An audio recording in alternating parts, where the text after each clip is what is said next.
Hey everyone, welcome back. Today I'm taking a quick look at Holmbech Thomas, a menswear brand that's been popping up a lot online lately, and honestly, the reviews are raising some serious red flags. From what I've seen across customer feedback and consumer safety reports, a lot of buyers are saying the same thing.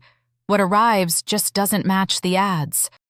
The photos show premium-looking clothing, but people describe receiving low-quality, mass-produced items instead.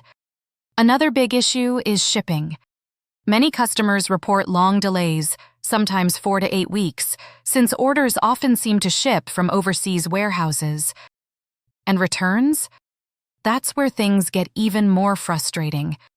Refunds are reportedly hard to get, with some customers being pushed toward partial refunds or expensive international return shipping. So my take?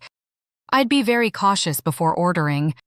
Always check reviews on platforms like Trustpilot, and if something goes wrong, contact your bank quickly for a chargeback.